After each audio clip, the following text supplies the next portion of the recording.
Deion Sanders, Gilly the King, and Wallow all quiet after this post made about their boss over Barstool, Dave Portnoy, being a racist. And they got some legitimate claims, and these black creators are quiet. We're going to talk about it after the bumper.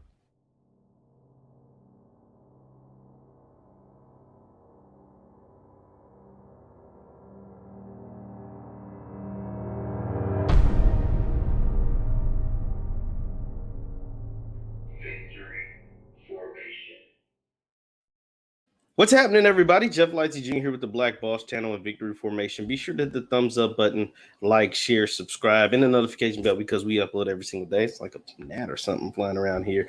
And okay, so DL Hughley made a post about the founder of Barstool Sports, Dave Portnoy, and it has me thinking because there's a lot of black creators over at Barstool and everybody seems to be really, really quiet, like high profile black creators. Gilly the King, the famous rapper, Wallow, who is just blown up via social media because of his great motivational speeches and his time that he spent in prison and the way he's able to give out game. Their podcast, $1 million worth of game, is a part of the Barstool Sports conglomerate.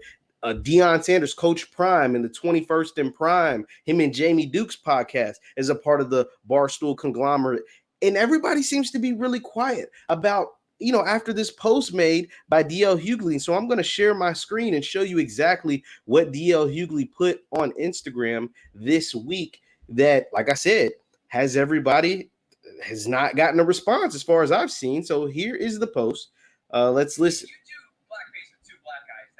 Whoa, that. That's true. Yeah, that actually is true. It's all my niggas that living it up said what you do. It's gonna be hit after hit. He'll just yell something in his EDP like twang, like "fuck this nigga," like in the middle, and everyone's like, "What?" And then he'll just go quiet for like another 20 minutes. It's all my niggas that it doesn't stop there. Blackface Blackface segments on Barstool Sports. You're allowed to. Yeah, that's true. Yeah, that actually is true. No, that's like walking around. You can't. You like have to go take a piss with people.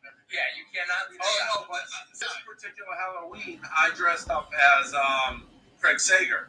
So I have a couple pictures of me like wow. Gas by himself full blackface. That's you can't you gotta put him on a leash and have him next to you the whole time. And I think he had what leash? Make sure you I don't. Yeah, right. If you do blackface, it gets worse. You posted the following on your site. I never condone rape, but if you're a size 6 and you're wearing skinny jeans, you kind of deserve to be raped. Correct. I stand by that. I think it's a funny joke. You think rape is funny? No, I didn't say that. I think it's a funny joke.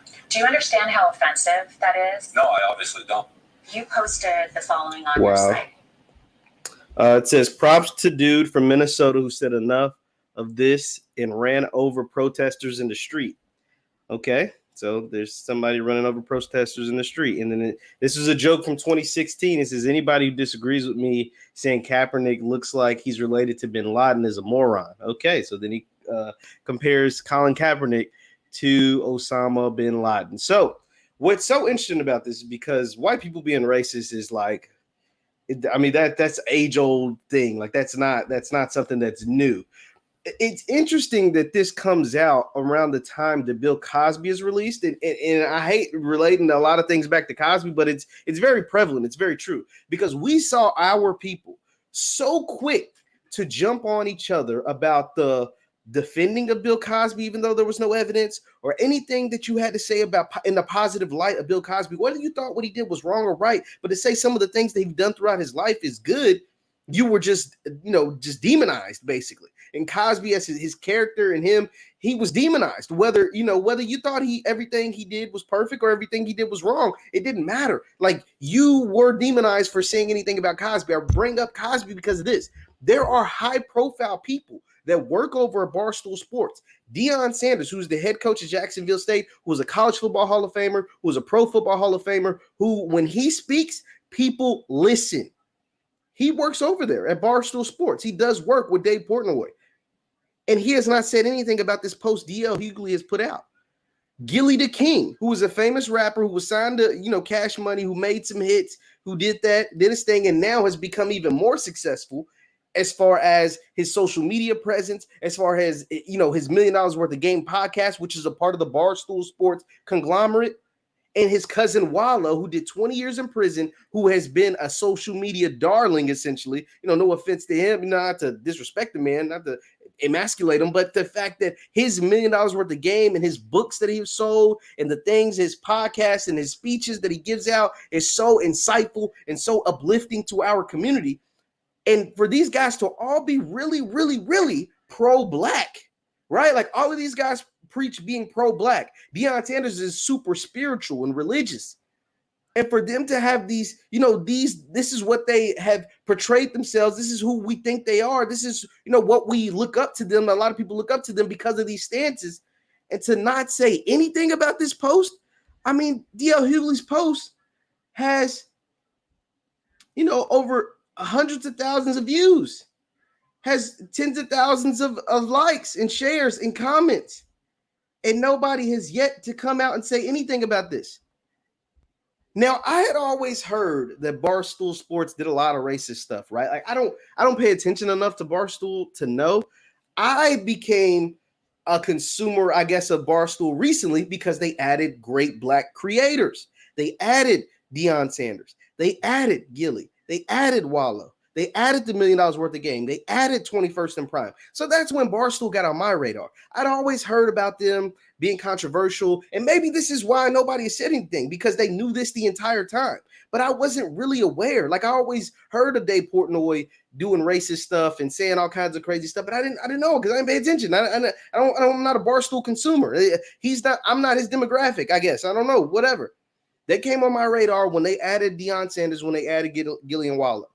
And when Deion signed to Barstool, I remember this vividly because, like I said, Deion is such a larger-than-life personality. He's such a larger-than-life concept, idea, person, football player, entrepreneur, businessman, everything.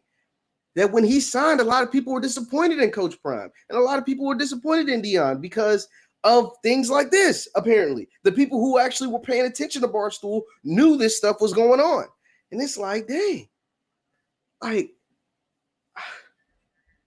they were right.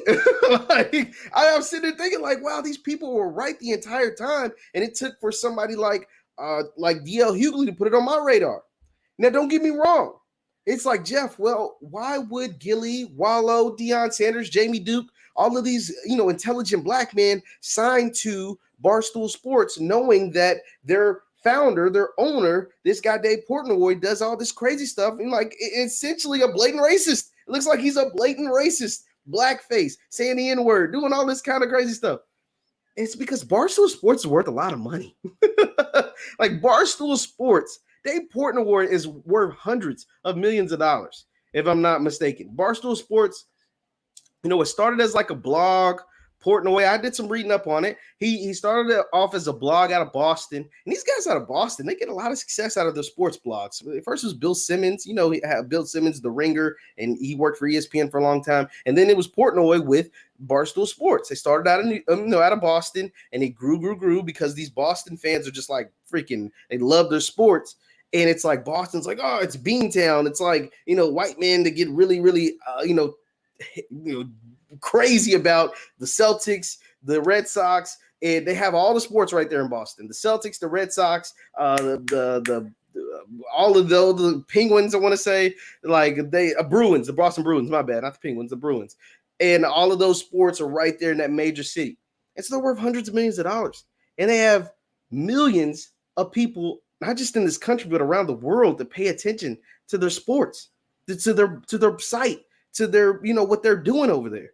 And so when you add Deion Sanders or you add Gilly and Wallow, you're reaching a fan base, a demographic that you might not have been able to reach on your own. And you can make a lot of money doing it. Like I said, $1 million worth of game is one of the best podcasts out, period. Sports, entertainment, whatever. It's one of the best podcasts out, period. Deion Sanders, what he's doing with Jackson State and what he's doing with 21st and Prime, it's amazing. And a lot of the attention, besides the black independents like myself and right here at the Black Boss channel, but a lot of of that pub is getting pushed out by Barstool Sports. It's just the truth. And so that is why I believe they chose to sign with Barstool. Barstool's putting together a documentary for Deion Sanders in Jackson State. And so that's why I guess they were willing to overlook some of these statements. Or maybe they can claim like me and say, hey, I never saw it before. Because for the longest up until now, I hadn't never seen it before. I was like, I'd always heard, saw other people's tweets, but I didn't have physical evidence. DL Hughley put out the raw physical evidence that Dave Portnoy has done some racist things in his past, like recent past. Those videos aren't that old. Talking about rape jokes, blackface, going costume parties with blackface. Oh, we're with two black guys. Yeah, that ain't cool though. But see, the thing is, nobody has said anything about this except for DL Hughley. Shout out to DL Hughley. And he got the information from a source who's controversial in himself. He got it from Michael Rappaport. Now, Michael Rappaport, for you, those who don't know, once I was doing this research, I found out Michael Rappaport used to work for Barstool Sports. And him and Portnoy fell out, and Portnoy fired Rappaport. And they've like kind of hated each other ever since, right? Now, Rappaport, as we know, had that bickering with Kevin Durant recently. And so he's not the most credible source either. But this is just, this is video evidence of Portnoy saying the N-word, of Portnoy with, condoning blackface and doing stuff like that.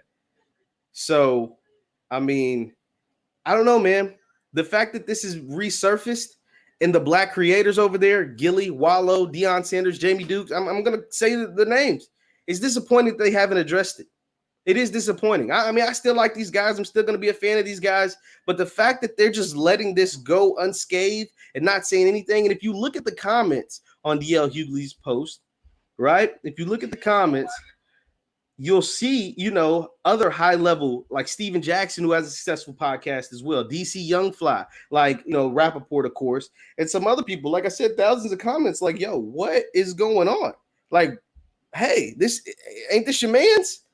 Why ain't you saying anything? Why is this going, unspoken or whatever? And maybe that was the decision that they made. Maybe that's something they had to say, like, hey, this is what we've done in the past. If this resurfaces, you can't speak on it. Maybe that was a part of their contract. I don't know. But it is kind of disappointing to see that because, like I said, a guy like Dave Portnoy with hard video evidence can joke about rape, can go in blackface, can do all of this, and his own black creators won't say anything. They won't say anything.